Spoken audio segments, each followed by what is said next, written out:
हम ये आया हमारा, यहाँ से आपको लगाना है निशान।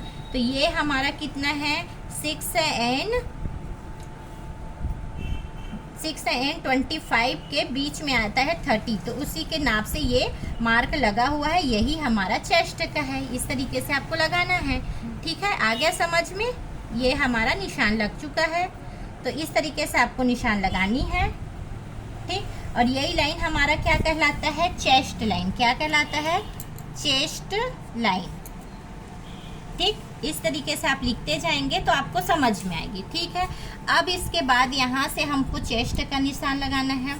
तो चेस्ट का निशान आपका जितना चेस्ट है उसका 4th करके लगा देना है। अब यहाँ क्या है, हमारा जो बैक है वो ओपन है, तो बैक ओपन होने की वजह से हम इसमें लूजिंग ऐड नहीं कर रहे हैं। अगर आपका बैक जो है ये पैक वाला रहता तो इसमें आपको लूजिंग ऐड करना पड़ता, ठीक है। अब हमारा बैक ओपन है इसलिए हम यहाँ लूजिंग ऐड नहीं कर रहे हैं। तो 32 का आपका चौथा भाग होता है 8, तो 8 पे निशान लगाया और 1.5 इंच यहाँ हमने मार्जिन दे दिया। उसके बाद इस भाग को बोलते हैं कमर, इस भाग को बोलते हैं कमर। तो कमर का हमको चौथा भाग पे निशान लगाना है, जितना भी आपका कमर है उस पे चौथा भाग। तो ये आया हमारा 6.75 आया है, क्योंकि हमारा कमर कितना है 27। उसके बाद यहाँ पर हमको 1.5 इंच मार्जिन देना है। आपका ये ऑप्शनल है, अगर आप चाहते हैं पीछे में टक्स देना तो यहाँ पर आप 1 इंच और एक्स्ट्रा लेंगे। अगर आपको टक्स नहीं देना है बैक साइड में, क्योंकि बैक का हमारा जो पार्ट को या होता है फ्लैट होता है, तो अगर उसमें आप क्या बोल देंगे मार्जिन नहीं देंगे तो भी चलेगा। तो यहाँ पर मैंने मार्जिन नहीं दिया है। तो इतना आपका कंप्लीट होने के बाद अब हम क्या करेंगे, ये आर्म होल का जो शेप होता है ना वो कैसे देना है।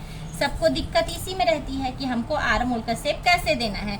तो ये जो है ना आपका पार्ट, इसको इस तरीके से आपको रखनी है। उसके बाद इस तरीके से आपको इसका बीच सेंटर निकाल लेनी है। जहाँ पर आपका बीच सेंटर आएगा इस तरीके से, वहाँ पर आपको निशान लगानी है। उसके बाद जो आपका मिला हुआ शोल्डर है उसके 1 इंच कम करना है।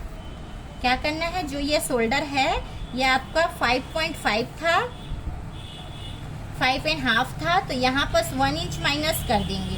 तो 5.5 पे 1 इंच माइनस करेंगे तो हमको मिलेगा 4.5 इंच। तो ये निशान जो लगेगा वो हमारा 4.5 इंच पे लगेगा, ठीक है।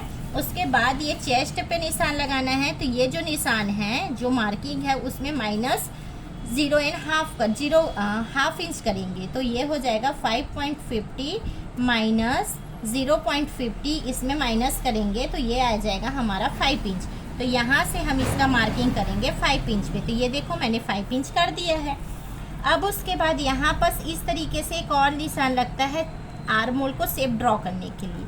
तो इसका भी फार्मूला होता है, अगर आपका चेस्ट 40 से ज़्यादा है तब आपको यहाँ पर जाना है 1 इंच, और अगर आपका चेस्ट 40 से कम है तब आपको यहाँ पर जाना है 0.75।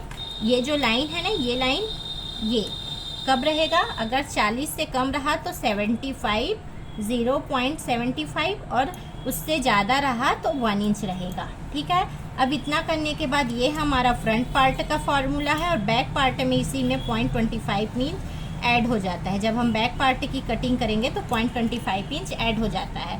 तो 0.25 इंच इधर आ गए, और उसके बाद फिर इसको इस तरीके से हमने शेप ड्रॉ कर लिया। तो ये हो गया हमारा बैक पार्ट की ड्राफ्टिंग कंप्लीट हो चुकी है।